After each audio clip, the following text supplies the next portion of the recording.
Thank you. Over 3,000 of us have shown up here today to make history and to make our voices heard. We're mad as hell and we're not going to take it anymore. We've seen them arrest the mayor of Newark. We've seen them charge a congresswoman, and we've seen them violently attack and arrest a United States senator for doing their jobs. The Declaration of Independence was first read to the people of New England from this very spot in 1776. It's history.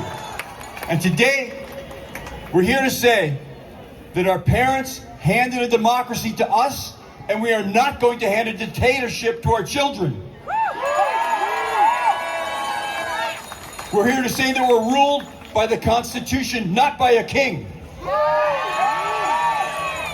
We're here to say that the Constitution begins with the words, "We the people," not "we the billionaires."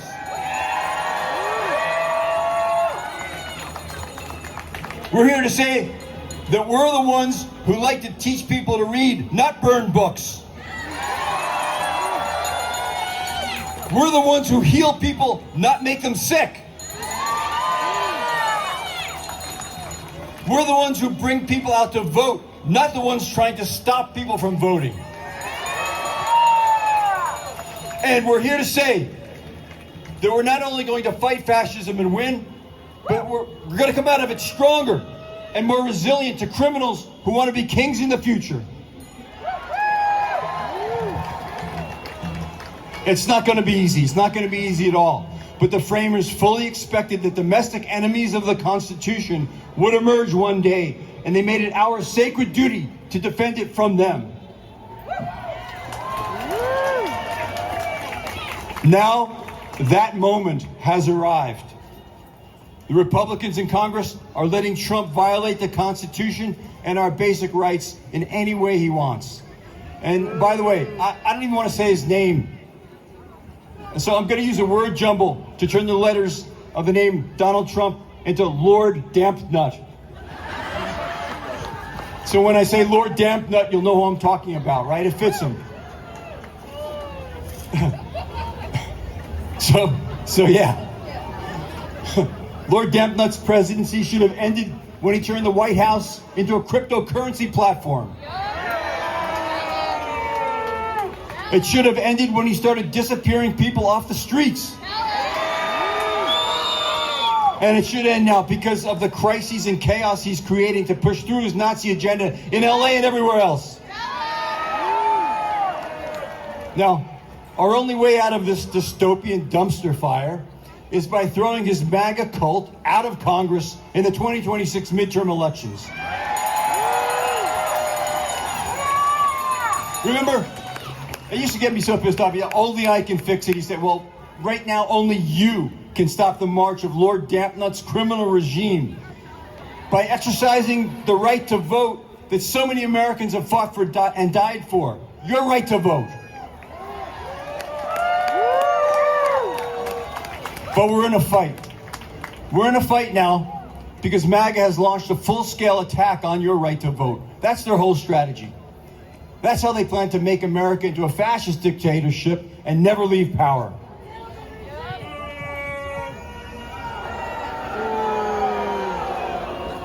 Lord Dampnut even said it himself. Vote for me and you'll never have to vote again. Remember that? That statement alone should have disqualified him right there. I had my brush with voter suppression, myself. There were 35 bomb threats on election day at my former voting district down in Atlanta.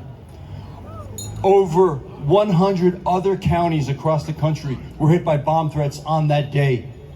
And all of them were in swing districts, carefully targeted, where MAGA needed a low voter turnout to win.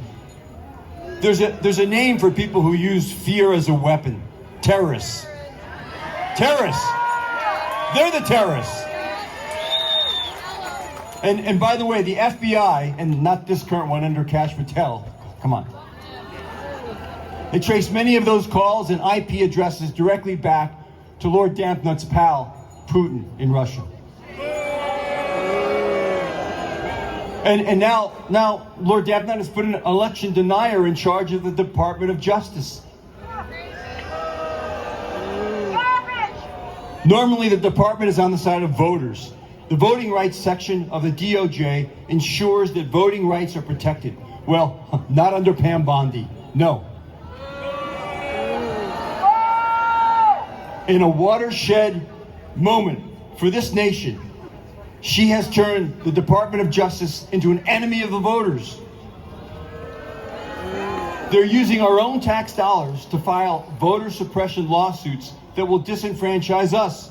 They want to stop us from voting. And if we do vote, they want to throw out our ballots. That's how scared they are of you and your vote. It's the one thing that petrifies Lord Davenant more than anything, you and your vote.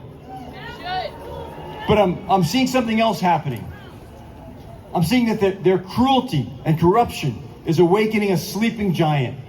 The 112 million Americans who are eligible to vote but didn't vote in 2024. 112 million. It would have taken only about 1% of these people to vote against MAGA to stop their whole plan for a fascist takeover of America. So we have to show up to vote in such overwhelming numbers that there could be no doubt about the outcome.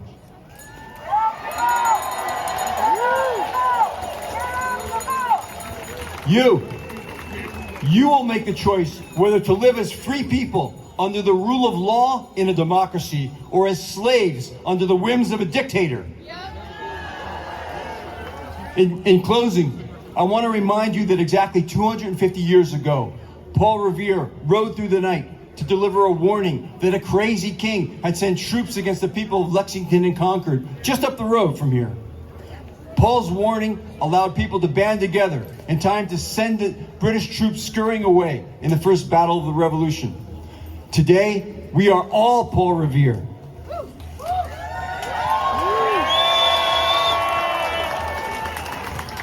And we're delivering a warning that a madman who wants us to think he's king is breaking the Constitution, taking away our basic rights, and destroying the nation systematically, breaking it up for parts and trying to sell it off.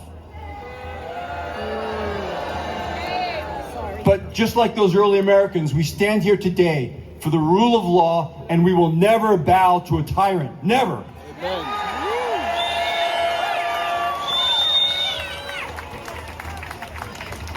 We will protest peacefully without giving Lord Davenant the violent footage he needs to sow further division and justify a dictatorial takeover. We're not going to give it to him.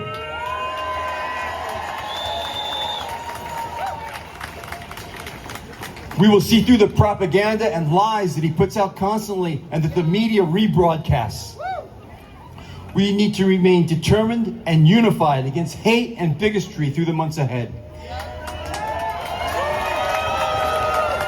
As Aretha Franklin said, we're going to rock steady, baby. And with those qualities, we're going to throw them out of office.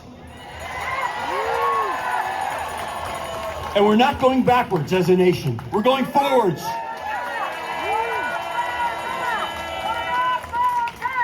We're going to break the spell of trickle-down voodoo economics that has turned millionaires into billionaires and the working class into the working poor. We're going to get money out of politics. We're going to demand that the Democrats get money out of politics. We don't want them imitating the Republicans. Get it out. And we're going to stop stop them from poisoning our air, our water, our land. We are not going to fail our children, who are charging into the future with pockets full of optimism and hope. As I said earlier, our parents handed a democracy to us, and we are not going to hand a dictatorship to our children. We're guardians of this nation at a time when our life is at stake. So stay strong, stand together, get everyone you know registered and ready to vote. Thank you, Worcester. Rock steady, y'all!